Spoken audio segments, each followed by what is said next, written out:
Money can't buy anything. Can the most precious thing in life really be priced? Introduction. One day, you might pay to be at the top of the line, pay to have more friends, pay to get compliments, commenting, paying for attention. It sounds strange at all, but look around. There are people who pay for attention. There are people who pay for fame. There are people willing to fight for health, family, and conscience just to earn more money. So the question is, can money really buy everything? Or rather, what happens when we start believing that everything is buyable? That's the question Michael J. Sandel poses. And the more I read, I realize this book isn't about money. It talks about values that, if given a price, we might lose them forever. Chapter 1. When the market enters every corner of life. In the old days, markets were just places for buying and selling goods. Today, market thinking is everywhere. Time, notes, reputation. Think well. Everything can be transformed into economic value.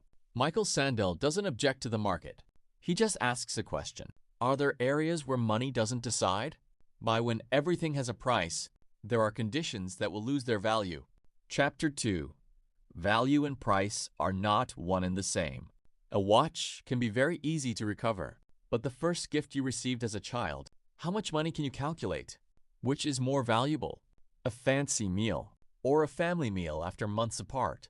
The market is very good at valuing, but it's not always the best at determining value. That's the difference many people inadvertently forget. Chapter 3. When money changes people's motivations. Imagine a neighbor helps you move. If, after the job is done, you have money to give them, what will happen? They might refuse. That action was born from emotion, not a transaction. Michael Sandel argues, there are jobs where, when money is involved, the original meaning changes. Kindness, voluntary action, the spirit of dedication. Sometimes, we are strongest when we don't have many finished products. Chapter 4. Equality or privilege. Money can buy advantages. That goes without saying. But what if money starts deciding who gets access to the most important opportunities? If only the rich have more choices in every area, the gap between classes will widen. Sandel didn't offer any verbal cues. He invited us to think on what is a society built? Affordability or opportunity for everyone? Chapter 5. Things that cannot be priced. You can buy an expensive bed, but you can't buy a peaceful sleep. You can buy the biggest house, but you can't buy the feeling of being called family. You can buy medicine, but you can't buy back lost time. You can buy service, but you can't buy true love. These are the things that made me pause for a long time, because it turns out the most precious things in life are the things that have no price tag. Chapter 6. Is success really measured by money? From a young age, we are often asked, how much money do you want to earn when you grow up? Few people ask, what kind of person do you want to become? Michael Sandel reminds us that money is a tool, not an end. When the tool becomes the goal, people easily lose their way. Success is not just in your bank account. It's also in how you treat others, in what you leave behind. Chapter 7. How are we building a society? The book gradually expands from the story of individuals to the story of the entire community. Every choice we make contributes to shaping society. If we judge others only by their income, we will overlook many other values. Honesty, courage, sacrifice, service. A sustainable society needs more than just rich people. It needs people who know what shouldn't be bought and sold. Chapter 8. The Greatest Lesson. Reading the final chapters, I suddenly understood. Michael Sandel wasn't telling us to give up money. He wasn't denying the role of the market either. What he meant was, let money be in its proper place. Money should serve people. Don't let people serve money. Because when money becomes the only measure, we will easily forget the true meaning of life. The end.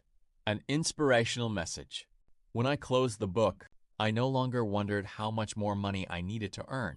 I wondered, what am I sacrificing to get that money? Is it worth it?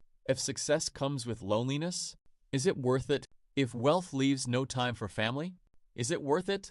If your bank account keeps growing, but your heart keeps getting emptier. Michael Sandel doesn't offer a ready-made answer. He only gives us an example for each person to reflect on their own priorities. If today you only remember one thing from this book, then remember this. Money can open many doors, but not every door should be opened with money. Earn money with integrity. Use money to create value, and never forget that. The most beautiful things in life often don't come with a bill.